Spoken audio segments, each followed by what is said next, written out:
Harper Audio presents The Blue Flower by Penelope Fitzgerald, read by Thomas Judd. Introduction and preface read by Stephanie Racine. Penelope Fitzgerald. Preface by Hermione Lee, Advisory Editor. When Penelope Fitzgerald unexpectedly won the Booker Prize with Offshore in 1979, at the age of 63, she said to her friends, "I knew I was an outsider."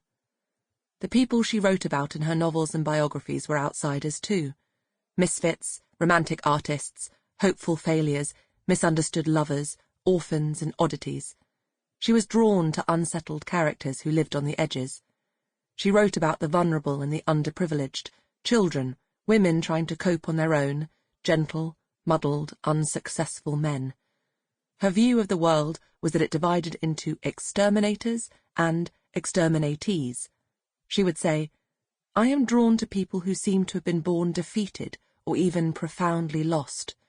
She was a humorous writer with a tragic sense of life.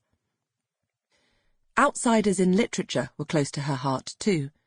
She was fond of underrated, idiosyncratic writers with distinctive voices, like the novelist J.L. Carr or Harold Monroe of the Poetry Bookshop, or the remarkable and tragic poet Charlotte Mew.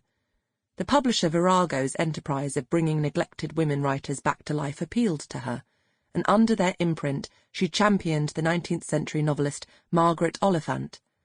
She enjoyed eccentrics like Stevie Smith.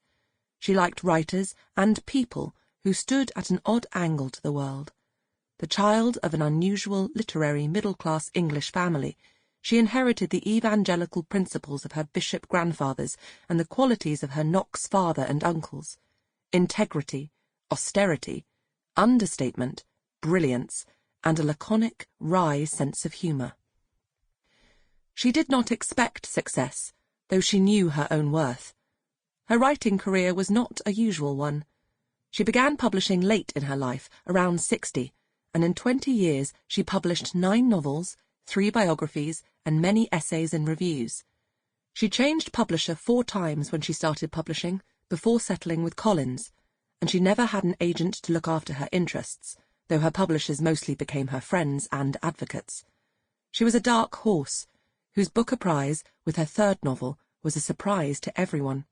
But, by the end of her life, she had been shortlisted for it several times, had won a number of other British prizes, was a well-known figure on the literary scene, and became famous, at 80, with the publication of The Blue Flower, and its winning in the United States the National Book Critics Circle Award.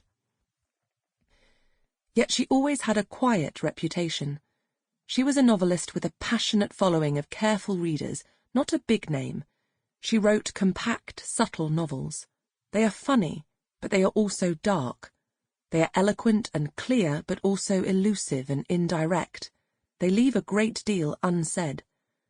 Whether she was drawing on the experiences of her own life, working for the BBC and the Blitz, helping to make a go of a small-town Suffolk bookshop, living on a leaky barge on the Thames in the 1960s, teaching children at a stage school, or, in her last 4 great novels, going back in time and sometimes out of England to historical periods which she evoked with astonishing authenticity, she created whole worlds with striking economy.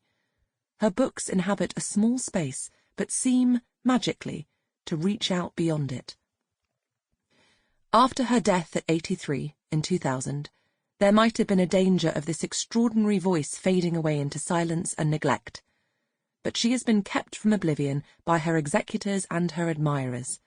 The posthumous publication of her stories, essays, and letters is now being followed by a biography, Penelope Fitzgerald, A Life, by Hermione Lee, Chatto and Windus, 2013, and by these very welcome reissues of her work. The fine writers who have provided introductions to these new editions show what a distinguished following she has. I hope that many new readers will now discover and fall in love with the work of one of the most spellbinding English novelists of the 20th century. Introduction. Penelope Fitzgerald, in an all-too-short autobiographical piece entitled Curriculum Vitae, writes that she could honestly say that I never shell peas in summer without thinking Sample complete. Ready to continue?